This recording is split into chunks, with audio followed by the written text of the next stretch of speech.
రమ్య గారు, ఈ మధ్యన ఎక్కువగా ఐవీఎఫ్ గురించి వింటున్నాం. ఈ మధ్యన in the sense like recent గా కొన్ని ఇయర్స్ నుంచి. ఓకే, సో ఐవీఎఫ్ కి వెళ్ళాలి అని అనుకుంటే అసలు ఇది ఎవరికి అవసరం అవుతుంది? ఎప్పుడు ఐవీఎఫ్? ఫస్ట్ ఆఫ్ ఆల్ అండి, ఐవీఎఫ్ చూస్ చేసుకోవాలంటే మీ ఫాలోపియన్ ట్యూబ్స్ లేకపోవటం, ఎండోమెట్రియోసిస్, లేదంటే దీర్ఘకాలంగా ఏదైనా పీసీఓఎస్ ప్రాబ్లమ్స్ వల్ల కన్సీవ్ అవ్వలేకపోవటం, లేదా మెయిన్ స్పర్మ్ క్వాలిటీ అనేది మేల్స్లో తగ్గిపోవటం, లేదా క్వాలిటీ లేకపోవటం, ఏదైనా ఇబ్బంది ఉండటం వాళ్ళకి, ఇలాంటివి ఉన్నప్పుడు మాత్రమే ఐవీఎఫ్కి వెళ్ళాలి. ఓకే, ఈవెన్ నార్మల్ పీసీఓడి వాళ్ళకి కూడా లైఫ్ స్టైల్ చేంజెస్ ద్వారా న్యాచురల్ కన్సీవ్ అవ్వచ్చు. ఓకే ఓకే, సో కానీ ఏం చేస్తున్నారు, ప్రతి చిన్నదానికి కూడా ఐవీఎఫ్ ఈజీగా అయిపోతుందని వెళ్ళిపోతుంటారు. ఓకే, అందరికీ ఐవీఎఫ్ అవసరం లేదు. కేవలం ఇలాంటి సిచ్యువేషన్స్, ఫెలోపియన్ ట్యూబ్స్ లేకపోవడము, ఓవరీస్కి ఏదైనా ఇన్ఫెక్షన్ రావడము, ఎండోమెట్రియోసిస్ లాంటి కండిషన్స్ ఉండటము, ఇలాంటివి మేజర్ ఇష్యూస్ ఉన్నప్పుడు ఐవీఎఫ్, లేదంటే పీసీఓడికి కూడా లైఫ్ స్టైల్ చేంజ్ చేసుకోవచ్చు. ఓకే, అండ్ ఇప్పుడు ఈ ఐవీఎఫ్ కి వెళ్ళిన వాళ్ళల్లో చాలా మటుకు ట్విన్స్ పుట్టడం ఇలా చూస్తూ ఉంటాం. ఎందుకని ఇలా జరుగుతుంది అని అంటే, సో ఐవీఎఫ్ ఇన్వర్టర్ ఫర్టిలైజేషన్, ఇది ఏం జరుగుతుందంటే ఎగ్స్ ని ఫీమేల్ నుంచి బయటకు తీస్తారు, ఫాలికల్స్ ని తీస్తారు బయటకి, అలాగే మేల్ స్పర్మ్ కలెక్ట్ చేస్తారు. ఫర్టిలైజేషన్ అనేది జనరల్గా లోపల జరుగుతుంది కదా, ఇక్కడ బయట జరుగుతుంది. ఒక్క ఫాలికల్లో జరగదు. ఏవైతే ఎగ్స్ క్వాలిటీగా ఉన్నాయో ఆ ఎగ్స్ అన్నిటినీ కూడా ఫర్టిలైజ్ చేసేస్తారు. చేసేసి ఒకేసారి మల్టిపుల్ ఫాలికల్స్ని ఇంట్రడ్యూస్ చేస్తారు, మల్టిపుల్ ఫర్టిలైజ్ అయిన సెల్స్ని ఇంట్రడ్యూస్ చేస్తారు. ఎందుకు ఐవీఎఫ్లో మళ్ళీ అది కూడా గ్యారంటీ ఇవ్వదు 100% అని, 100% హెల్తీ బేబీ గ్రోత్కి ఇవ్వదు. కేవలం అది ఏం గ్యారంటీ, ప్రెగ్నెంట్ అవుతారు అని.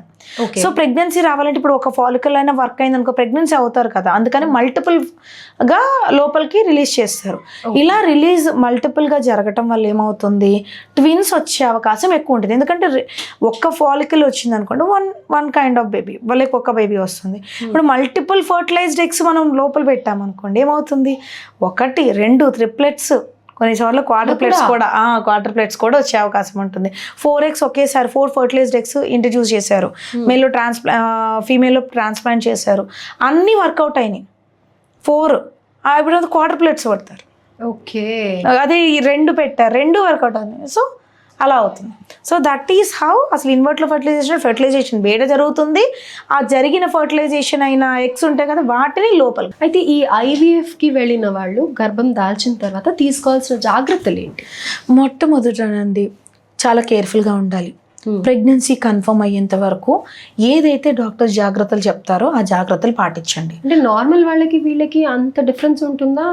అంటే డిఫరెన్స్ ఉంటుందండి. నార్మల్గా అయితే ఏమవుతుంది, బేబీకి అంటే బాడీకి తెలుసు, బాడీ డస్ నో. సో ఇప్పుడు అయింది వెంటనే ఇంప్లాంటేషన్ జరుగుతుంది, న్యాచురల్గా అయ్యే ప్రాసెస్. బాడీ గ్రిప్, ఇప్పుడు ఫర్ ఎగ్జాంపుల్ తీసుకుందామండి, 2 గార్డెనర్స్ ఉన్నారు.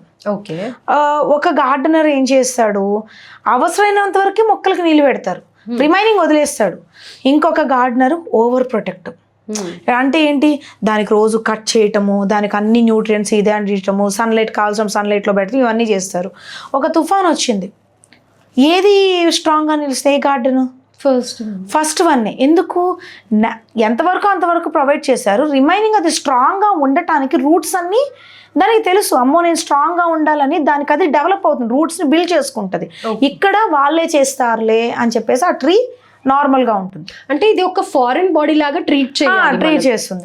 సో ఇప్పుడు ఏమవుతుంది, లోపలికి వచ్చి ఇంప్లాంటేషన్ చేసినప్పుడు మనకి అవి ఇంజెక్షన్స్, వీటితో ప్రొసీజర్స్ కదా జరిగేది, కొంచెం కేర్ఫుల్గా ఉండాలన్నమాట. బయట జరిగింది ఫర్టిలైజేషన్ లోపలే జరిగింది అనుకోండి, ఫెలోపియన్ ట్యూబ్ అది డిఫరెంట్. దానికి తెలుసు ఫర్టిలైజేషన్ జరుగుతుంది ఫెలోపియన్ ట్యూబ్లో, it will come, uterus will be getting ready. ఈసారి నాకు రాలేదు, ఎగ్ రావాల్సిన టైంకి ఎగ్ రాలేదు, అంటే ఫర్టిలైజేషన్ జరిగే అవకాశం ఉంటుంది. నేను రెడీగా ఉండాలి బేబీని హోల్డ్ చేయడానికి, న్యాచురల్గా జరిగే ప్రాసెస్. ఓకే, సో ఇప్పుడు ఐవీఎఫ్లో ఏమవుతుంది, అది బయట నుంచి ఇంప్లాంటేషన్ చేస్తారు కదా, ఎంత స్ట్రాంగ్గా హోల్డ్ చేసిద్ది అనేది మనకు తెలియదు. సో కాబట్టి చాలా కేర్ఫుల్గా, ప్రెగ్నెన్సీ పాజిటివ్ వచ్చేంత వరకు కేర్ఫుల్గా ఉండాలి. ఓకే, డాక్టర్ ఎలా ఇన్స్ట్రక్ట్ చేస్తే అలా చేయండి. That is very important. అయితే ఇందులో ప్రీ ఇంప్లాంటేషన్ ఏంటి జెనెటిక్ టెస్టింగ్ బెనిఫిట్స్ అనేసి అని అంటూ ఉంటారు కదా, అది ఎందుకని, ఏ కండిషన్లో యూజ్ చేస్తూ ఉంటారు, ఆ బెనిఫిట్స్ ఏంటి అసలు?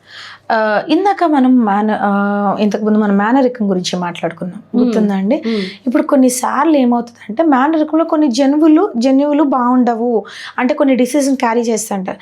అలాంటి వాళ్ళకి కూడా ఈ ఐవీఎఫ్లో లాంటివి యూస్ చేసుకున్నప్పుడు, పద్ధతులు యూస్ చేసుకున్నప్పుడు వాళ్ళకి 23 క్రోమోజోమ్స్ ఒకరి నుంచి అన్నాం కదా, దాంట్లో ఏమైనా డిఫెక్ట్స్ ఉన్నాయా చెక్ చేస్తారు. ఆ జన్యుపరంగా ఉన్న లోపాలు ఏమన్నా ఉన్నాయా, దీంట్లో ఈ ఫాలికల్స్ క్యారీ చేస్తున్నాయా అని చెప్పి ఆ క్రోమోజోమికల్ టెస్ట్ అనేది చేసి ఏమన్నా ఉంటే కరెక్ట్ చేసే అవకాశం కూడా కొన్ని చోట్ల ఉంటుందంట. ఓకే. సో కొన్నిసార్లు సో ఇప్పుడు ఏమవుతుంది, దానివల్ల ఏంటి, బిడ్డ ఏర్పాటు అవ్వక ముందే క్రోమోజోమ్స్ కరెక్ట్ చేయటం వల్ల, జన్యుపరంగా కరెక్షన్స్ అనేవి జరగటం వల్ల బిడ్డ హెల్దీగా గ్రో అవుతుంది. అంటే ఇది ఏ స్టేజ్లో టెస్ట్ చేస్తారు? ఈ ఎప్పుడైతే ఇన్వర్టిలో ఫర్టిలైజేషన్ కోసం తీసుకుంటారో, ఫాలికల్స్ ఫీమేల్ నుంచి స్పర్మ్ మేల్ నుంచి తీసుకుంటారో అప్పుడు టెస్ట్ చేస్తారు. అండ్ అలాగే క్వాలిటీ టెస్ట్ అయిపోయిన తర్వాత, ఫర్టిలైజేషన్ అయిన తర్వాత కూడా కొన్నిసార్లు జీన్ ఎడిటింగ్ చేసే అవకాశం ఉంటుంది. That is very rare conditions అనమాట. సైంటిఫిక్గా ఇంకా కంప్లీట్ మనకి ఇన్ఫర్మేషన్ లేదు, కానీ కొన్ని చోట్ల జరిగింది, ఇంకా రీసెర్చ్లోనే ఉంది అని చెప్పేసి చెప్తున్నారు. అంటే దీనివల్ల పుట్టే బేబీ హెల్దీగా పుడతారు. ఎందుకంటే ఇప్పుడు జీన్స్ అన్ని, జెనెటిక్స్ అన్ని కరెక్ట్ అయిపోతున్నాయిగా మనకి. ఏదన్నా చిన్న లోపాలు ఉన్నా, క్రోమోజోమల్ అబ్నార్మాలిటీస్, డిఫికల్టీస్ ఉన్నా వాడిని ఇక్కడే కరెక్ట్ చేస్తున్నారు కదా.